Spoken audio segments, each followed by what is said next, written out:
Hi, everyone, and welcome to this week's episode of Leap. Thank you so much for tuning in. I always appreciate you taking the time, and always my deepest prayer is that these episodes are bringing you some comfort and resources as you work through your own grief journey. This week, we have a special guest, Adam Rabinovitch. And if I have botched that last name, Adam, you can let us know. Adam is the executive director of a very special nonprofit organization called COPE, and it is an acronym for Connecting Our Paths Eternally. And it's a nonprofit grief and healing organization dedicated to helping parents and families living with the loss of a child. Previously, Adam was the executive director of Goal, which was a nonprofit educational program that provides children from underserved communities with the resources to help them get the most out of their education. Adam also serves on the board of Babies and Mothers Alive, a non-governmental organization of social enterprise dedicating to improving the lives of children and families in East Africa. And he's also the father of a 16-year-old daughter. We are going to be talking about Adam's personal journey of what brought him to this landscape of grief and loss. And then we'll be talking more specifically about the beautiful resources of COPE and what they are offering people in this world. So, Adam, welcome to the show. Thank you so much, Susan, for having me and giving me the opportunity to share on behalf of the many families who count on COPE for grief and healing, and to share their stories and a bit of my own, as you said, my journey with the LEAP audience. So appreciate you. Thank you. So let's jump right in. You and I have had a little bit of time to talk before we actually started the show. And so I would love for you just to give us that point of entry into the grief and loss world when you were very young and your own personal story. Yes, thank you for asking about my family, because over the last 4 years, we're recording now in the late summer of 2022, and I've been working to support families living with the loss of a child now for a number of years, and realizing in my adult life now that my family is in the same club that no one wants to belong to, the club living with the loss of a child. And my parents in the 1970s, after having me, a healthy baby, had my sister Marnit, who was born ill and died before the age of 2. My younger brother and sister never got to meet her, and my parents and I have never really talked too much about Marnit in our life. It's only in the last few years, as I've gotten to know so many other parents, siblings, teens, kids, and families living with loss, that we've opened some conversation starters in my family. So as I've gotten to know the COPE network and so many amazing and resilient people in this club that no one wants to belong to, it's giving me, and I have to believe my parents and family, a new level of meaning and purpose, certainly in the work that I do. And I'm honored and humbled to share the stories that I've come across with the families that we support.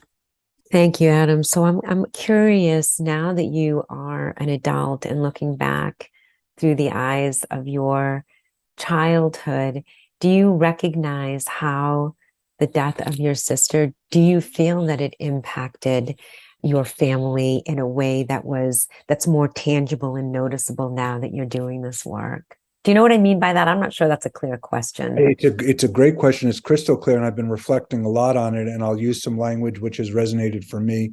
It may hit or miss with some other people, but I realize that, speaking for myself, I'm a bereaved sibling, and it took me a couple of years in the field to look up what does bereaved actually mean. I think the definition corresponded to bereft. So paraphrasing Webster's dictionary, absent, not having the connection to.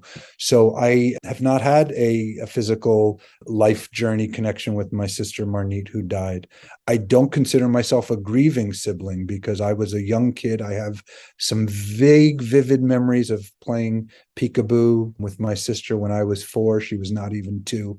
But grief and grieving for her has not been part of my journey. So I realize that I have, at least in my relationship with my sister, a unique to me experience.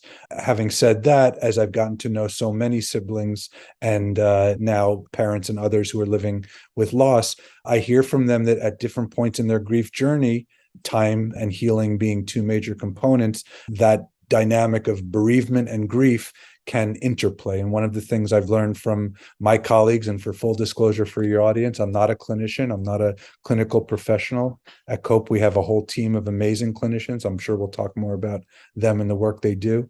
But for many years, the steps or ladders of grief is something that individuals and families reflected on. And after more data and more observation and more research, many people observe that grief is more even like an ocean in waves, that it comes and flows. It's not necessarily linear like steps in a ladder. So for my family, I think that's true in the case. And I keep hearing and seeing from so many families that grief ebbs and flows and the bereavement never leaves. Yeah, I often compare it to, trying to describe grief is like sticking your finger in a pool and trying to point out water. It's everywhere. It surrounds you. You can't, it's not tangible, right? Because it infiltrates all areas of our life, the way we think, the way we view the world. The reason I asked the question, and I think I may have mentioned to you this the very first time you and I had the opportunity to speak. I used to listen to this really beautiful podcast by Cheryl Strayed and Steve Allman called Dear Sugars. And they had a series on there called The Empty Chair. And it was very specific to people who had lost a sibling, either when they were very young and have no memory, or they were not even alive when their sibling died, but how that loss impacts a family, right? Because we know that it impacted your parents and your family, they didn't talk about it, right? And then there are other families where they talk about it all the time. And of course, there is no right or wrong way. It is just the way different families deal with grief and loss. And the reason I asked you that question, I was curious, now, like I said, now that you're in this work, if you've ever had these conversations about that experience for your parents, or if it's something that, are your parents still living? Sorry, I Yes, didn't they even are. ask that question. They are. So are these conversations that you've had with your parents about what that was like for them and how that did impact them as they were raising their children, etc.? Yes, and recently, and baby steps, no pun intended. So I won't overstate the depth or extent that we've been having those conversations, but certainly over recent years, we've started to, in some cases, I've taken the lead on those to talk a little bit more.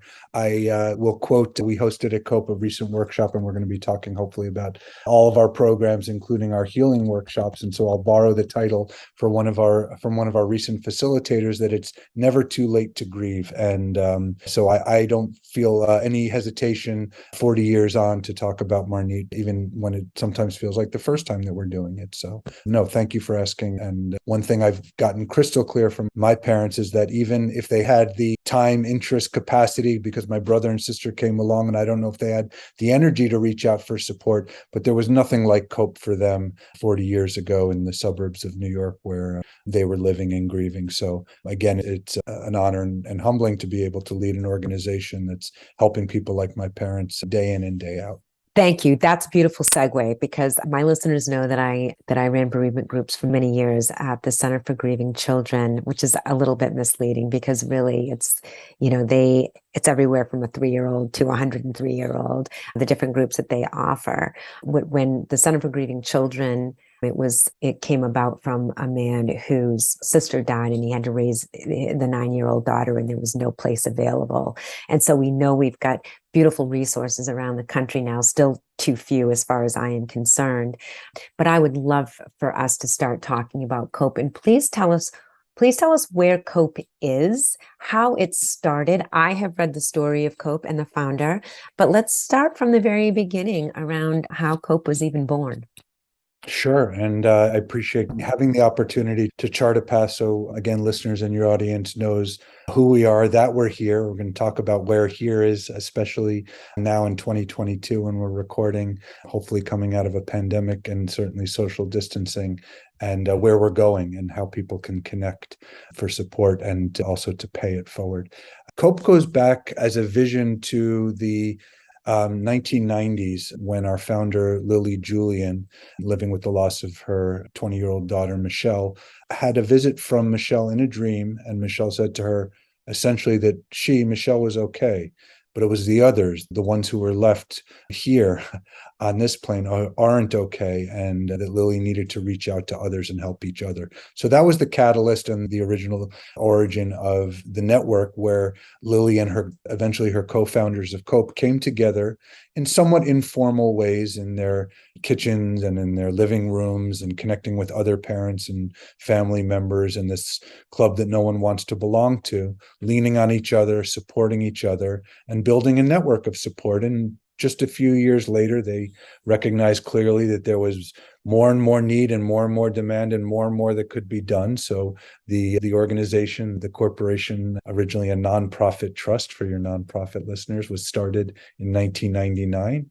Here we are 23 years later in 2022, where we continue and have impacted thousands of family members across New York, where we are, across the country, and even across the world. We're going to talk more again about some of our methods and programs and support services on how we help parents and families. Today, to answer your question, and going forward, we're supporting folks both in person, which is primarily in the downstate New York area. For those of your New York listeners and folks who know the area, we're talking about Long Island and certainly New York City. So we have support that's offered in person. And taking the lessons from the pandemic and telemental health and online support, we've had a real increase in both demand and opportunity to support more families through modalities like Zoom and other technological tools. So we continue and will continue for the foreseeable future to support folks both in person, today again primarily in the downstate New York area, and online, where folks can join us from across New York State and even beyond. That's fantastic. So when you say, so your online presence, these are for families all over the world, all over the country. And I mean, are you international at this point, or is it really? We are. And again, I won't overstate it. So I'll share for your audience. And again, as we come out of the pandemic and social distancing, we're trying to meet people where they are, both in terms of geography, grief journey, and using technology. So COPE offers primarily 3 critical programs and support services for family members. One of the hearts, I'll say we have multiple hearts beating to help family members, are our peer support groups, each of which have a licensed clinical facilitator. I mentioned earlier, I'm certainly not a clinician. We do have on our team an amazing and diverse staff of clinicians. These are social workers, psychologists, behavioral health professionals who are not providing, in this case, direct therapy, but they're facilitating peer support. So let me clarify even a little further. We offer a host of parent support groups. So those are for parents living with the loss of a child, usually older children and adult children. We also have a support group separate from that for bereaved siblings living with the loss of an adult brother or sister. And we also have a teen support group for kids 16 to 19, so older teens living with the loss of a loved one. Those support groups, again, each of which has a licensed clinician facilitating the support, meet on a regular basis.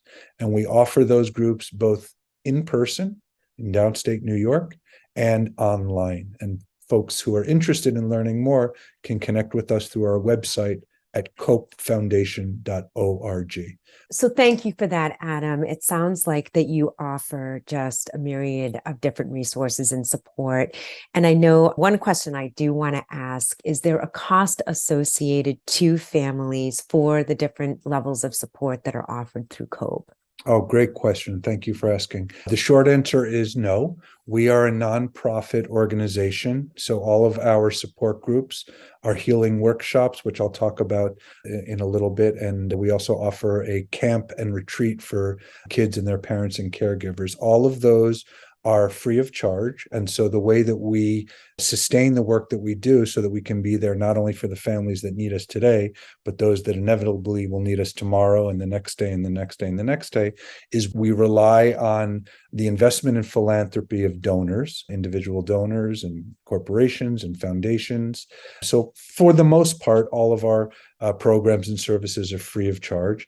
And we found that so many family members who lean on us and rely on the COPE programs and support do invest in in Cope to help others. And for many of them, I hear in one way or another that the next level or layer of their own healing in their grief journey is helping others. And one way people do that is through their charitable donations, their volunteering time and talent, getting involved in the organization itself to help us sustain. And so that's that paying it forward. And we see again and again people sign up, raise their hands and say, how can I help others in this club that no one wants to belong to? I'm sure questions that are out there for people who will access the resources, group work, and at least I know for the Center for Grieving Children, were ongoing until families felt like they were ready to leave. So that could mean that families were there for 2 months to 4 years. So these support groups that you offer, how is their wait list? Is there, is it like a certain period of time? By the way, for listeners, we will have all of these links available in our show notes. So you don't have, if you're in the car listening, you don't have to take notes. We'll have everything available. But can you speak a little bit more specifically around those kinds of questions? Like how do they get into one of these groups? Is there a wait list, etc.? Absolutely. The first thing that folks need to know is that we're here and that they're not alone. And if Cope is a good fit for them at any given point in their grief journey, we're here. And if we're not a great fit, we want to make sure that we can refer and provide other healing resources that people can take advantage of. So I'll just repeat, and it may come up 1 or 2 times again before the end of our conversation, is that no one should grieve alone. Reach out. We're here and we can help and support you. On our website, which is copefoundation.org, there's a straightforward and hopefully intuitive intake form that anyone who's interested in getting involved and joining a support group can fill out with some basic information about them and the loved one that they lost. And then we will connect them with one of our group support facilitators. Some of the support groups that we offer are for newly bereaved parents or siblings. So those would be generally parents or siblings living in the first year of the loss of a child or a brother or sister. And then we have other groups that are open, and some of the groups have been more or less intact with the same group members for 3 or even more years. So we're really designing programs and support groups to meet people where they're at. Once the intake form is completed, they're welcome to join a group. We have certainly seen an increase in demand, not only due to the COVID-19 pandemic, but also increases in deaths by fentanyl overdose, deaths by suicide. So many drivers are increasing demand. There's no one group or organization that can support everyone. So again, partnerships and collaboration and referrals are crucial. But do reach out to copefoundation.org and we can connect you with support. I also just want to take the opportunity to mention to your audience, in addition to our support groups, Cope offers on a regular basis a series of healing workshops of all kinds. These are currently being offered online. And just to give a sampling of some of the recent, in the last year or two, kinds of healing workshops that we've offered, everything from yoga online to art therapy online, drama therapy online. Again, I stress, so people from New York, from Maine, from Indiana, from India can join and do join online for healing. We had distant Reiki sessions recently where a Reiki practitioner, if your audience is familiar with the practice, was able to provide healing online through Reiki. Coming up, we're going to have conversations about sibling and family loss. So stay connected through copefoundation.org, copefoundation.org, for our healing workshops, which are open to all. You don't have to be a New Yorker to join a workshop. You do need to be a New Yorker to join one of our peer support groups, and that's only because of our licensed clinicians being licensed in the state of New York. Sure, that makes sense. So, a couple of things. I always try to anticipate questions that people are thinking. I know that when I was at the Center for Grieving Children, we really recommended that people wait at least 4 months before they join a support group. There is so much shock that happens at the initial loss. And of course, we're talking about the loss of a child, which is, what we call the biggie. Do you guys have a recommendation? When you said you meet people with where they're at, do you have any kind of a recommendation of when people should reach out and start a support group? when they're ready for that lifeline. So I mentioned a few minutes ago about the newly bereaved group support, which is something we've mindfully and thoughtfully put some investment in recent years to really carve out those special spaces for people living in that first year of loss. And as you say, many people are reaching out or connecting after a few months after the loss. And when it comes to, I guess, and I know I'm talking to a professional here, so-called complicated or prolonged grief or traumatic grief, we want to be mindful of that as well. So making the best placement, the right placement at the right time as best we can. So again, developing programs and support systems where COPE can directly help families when we're a good fit. And if it's not the right fit at a certain point or for a certain person, we want to make sure that we can navigate and help them find the right support at any given moment in their journey. Great, thank you. And I think another question that I have that comes up very frequently, there are people that really need help. I know sometimes going to a therapist that is not someone who specializes in grief and loss can oftentimes leave people feeling more alone. This is something I've heard over and over throughout the years. So they go to one, they'll go to one therapeutic appointment and it's not what they thought and they never go back. And, and I always say that when someone's grieving, they don't necessarily need a therapist. They're sad, right? But then when the grief really becomes more complex and it is really debilitating them over a longer period of time, they may want to seek professional help. My question to you is, for people who are not interested in joining a group, is there anything available from COPE that is designed to be more one-on-one, or referrals for more one-on-one support?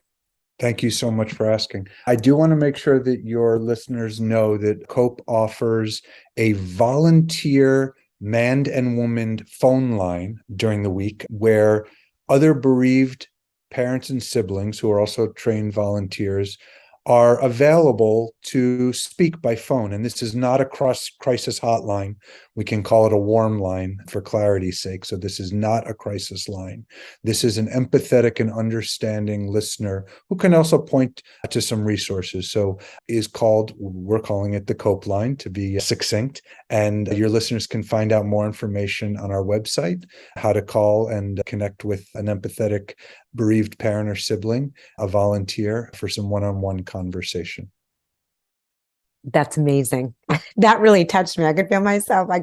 That's a very special service that COPE offers. I've not heard about that in the past, honestly, where you have volunteers that are available to have a conversation. You don't need to be suicidal. You're sad and you need somebody to talk to who understands. That is a special service. So that's exactly right. Yes, not a crisis line, but certainly someone to understand. It's a local call, not a 1-800. It's 516-364-COPE, COPE. Can you say that one more time for people who are furiously writing that number down? You'll be sharing all these resources with your listeners as well. Area code 516-364-COPE, COPE. Guys, if you're hearing this and you know somebody who can use it, please pass on this information. I think, in this field of grief and loss, we hear so many different things where people feel like they're going insane. And if you're trying to talk to somebody in your world who doesn't understand grief or has never experienced grief, it's really difficult to understand that feeling of going insane. We're not going insane. It feels that way because of this tremendous grief that we're carrying after a loss and not knowing where. And some people are like, I don't need a therapist, right? I'm sad. I lost my child, or I lost my brother, or I lost my sister, or whatever it is. And I think, there's always been stigma in the world of mental health of reaching out for help. And, in the grief and loss world, I don't think it's any different. I think sometimes people feel weak if they're not able to manage it on their own. And I just cannot, I can never repeat it or say it enough that when we are sad, when we are dealing with a crisis in our life of losing somebody that we love, please know that there are resources out there for you. And you don't, like you said at the very beginning, Adam, you don't have to grieve alone, and you don't have to grieve in a group if that's not your thing. So I can't say it enough. Talk about some other resources that are available on COPE. You've got articles and things as well. Is that right? And books that you recommend and things like that for people if they don't necessarily want to talk to somebody. Absolutely. And we keep refreshing those resources, and listeners to the Leap podcast are welcome to share resources that have been valuable for them. So for anyone who may want to reach out for some support, and this can be 24 hours, so live and updated on our website at copefoundation.org, our recommended articles, healing tips, books that folks can dive into that we recommend and have been known to really be helpful in healing for so many people. We have a newsletter that comes out monthly, which includes columns and reflections written by bereaved parents, siblings, along with professional tips and resources. And again, these are available for free on our website, copefoundation.org. And there, people can get involved in the COPE network and support each other. So a lot of resources there. And by sending an email to info@copefoundation.org, we can stay connected and share new resources as they come along. Join our mailing list and stay connected. Okay, now I want to talk about the camp, because I know that we do have a couple of camps in Maine that are very specific to different types of loss, whether it's loss of a parent or losing somebody by suicide. So can you please talk about your camp and what goes on? It's annual, I know that, right? And it's a weekend, I think you said. So talk to us about ages and what happens in this camp. And I'm sure that you also have a resource, a link on your website of how they sign up and what they have to do. But I'd love for you just to talk a little bit about the actual camp. Absolutely. So again, we're recording and having this conversation at the very end of August, early September 2022, where COPE just completed our 10th annual, our first decade of supporting children, teens, and their families through our Camp Erin, ERINYC.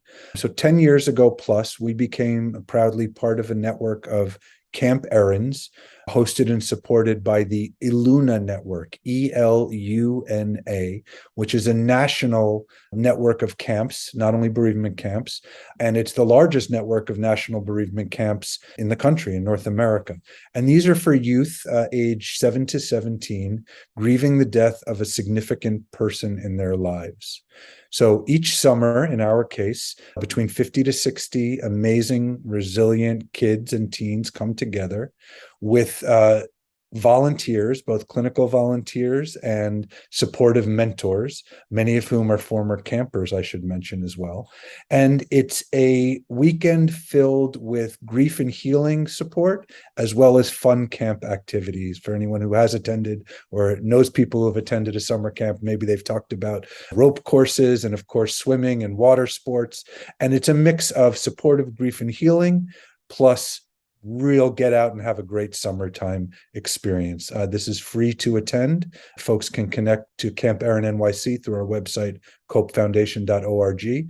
There are Camp Erins across the country, so you can find more at elunanetwork.org, ELUNA network.org. And then, as you mentioned, Susan, there are other kinds of camps and other bereavement camps in addition to the Camp Erin network. I just also want to mention about 6 years ago, in addition to the Camp for Kids and Teens, COPE introduced, and we continue to provide, a concurrent parent and caregiver retreat.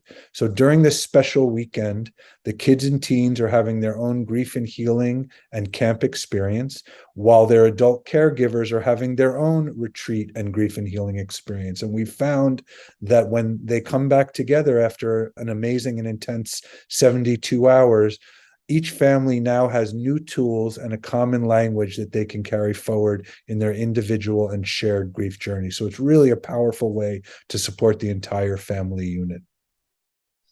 What happens with these families that have children under the age of 7?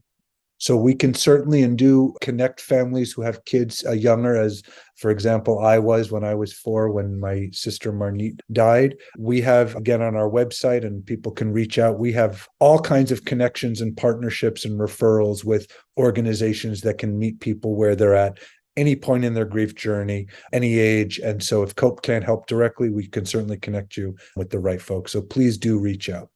I think I was thinking more specifically about, if you've got caregivers, you've got something. So this camp, right? It's a whole weekend. So these caregivers have something that they can attend, and these children are going to camp. Is there any kind of, babysitting or daycare or anything that can happen for these families that may have younger children and they don't really have any place these children can go for a weekend? I think that's more my question. Well, I appreciate you thinking out of the box. And again, as I mentioned with my family, when my brother and sister shortly came along, it's hard for parents, especially with young children, to find the time, energy, and capacity to reach out. So COPE does not currently offer any kind of on-site support or indirect support for younger kids while their family members are attending our camp and parent care and caregiver retreat. Okay, great. I just wanted to make sure just to answer some of these questions. Now let's talk about some of the feedback that you've received from families that have that either attend your group work or go to your camp. I'd love to just give some nuggets if you have any. I know you read me a couple of beautiful affirmations or testimonials, I should say, not affirmations, from people who have attended your camp, for example. Absolutely. And thank you for asking. I'll share a couple of very recent, hot off the press reflections that were shared with us. One, just a couple of days before you and I are talking, we received some glowing and poignant feedback from one of the moms, a parent who had a camper at our most recent Camp Erin NYC. And mom also participated and really got a lot out of the retreat. So I'll share her words with your audience. She says it was a bittersweet experience, but for the first time, something wasn't bittersweet. And that was our time shared this weekend. She has such a different feeling in her heart now after this experience, and her kids sense it also. We shared something so special, and it was beyond wonderful to be all together. Her kids are noticeably calmer, happier, and they're already making small adjustments in their relationship together. That's just a few days after camp. Mom feels lighter, and she thinks her kids do too. So that says so much about what can be accomplished when people reach out, perhaps go out of their comfort zone and take steps to support themselves and their families. And if I may, I'll share one other reflection that just came from a bereaved mom who has been in the COPE support groups and network for a number of years. She reached out and said, "Thank you very much. She and her husband are doing as well as can be." This past July, so July 2022, was the 4th year of their son's passing. They celebrated his life on that day, and in memory of him, they sent a donation to COPE.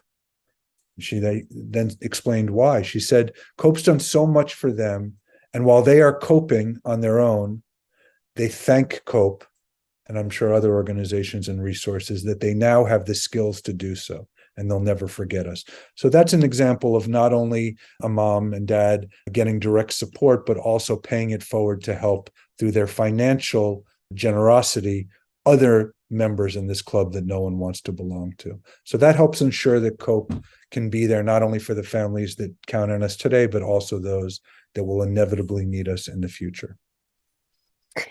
Thank you. This has been wonderful. What about people who would like to volunteer for COPE?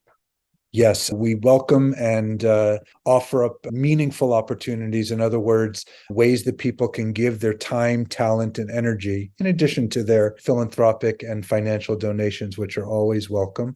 So folks can connect through our website at copefoundation.org, and they'll find a tab on how to volunteer. And we'll make sure to match each volunteer or volunteer teams with either shorter term or longer term volunteer opportunities.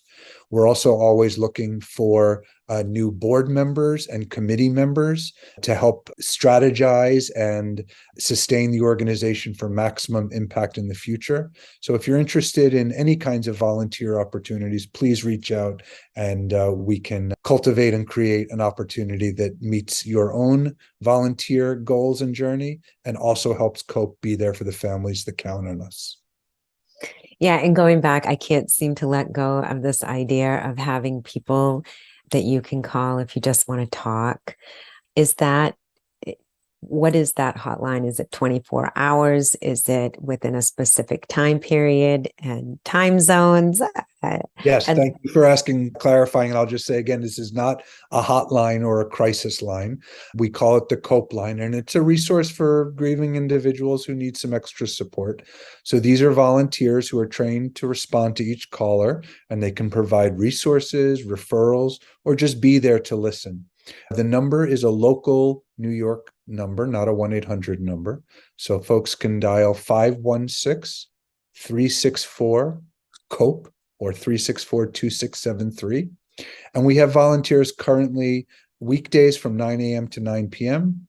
and Saturday to Sunday, 10 a.m. to 3 p.m. So again, not a crisis line, not a hotline. No, sorry, I called it a hotline. That's what I think of when I'm like, not at all. I need to talk to somebody. I just want folks who need different kinds of support to know what's out there for them. So this is there as a warm line with warm, supportive, empathetic volunteers who are bereaved parents and siblings there on the other end of the line.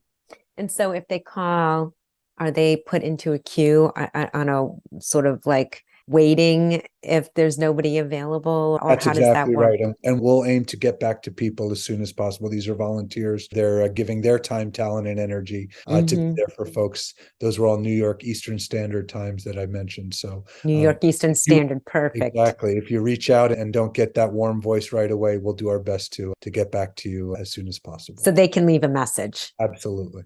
Perfect. We really don't have very many shows that really are about some of the amazing resources that are out there and available to people who really need them and don't know where to look. It can be very overwhelming to start what I call start Googling, and you can sort of fall down this rabbit hole. So Adam, I just appreciate you so much coming here and telling us about COPE. I love the resources that are available to so many people that is not specific to New York residents. Is there anything else you would like to share that I've not asked you that you feel like is important for our listeners to know? Well, you've asked great, insightful, probing questions and led and facilitated a conversation. So there's nothing that we haven't covered, but I will take the opportunity just to reiterate some of the common themes that you and I talked about.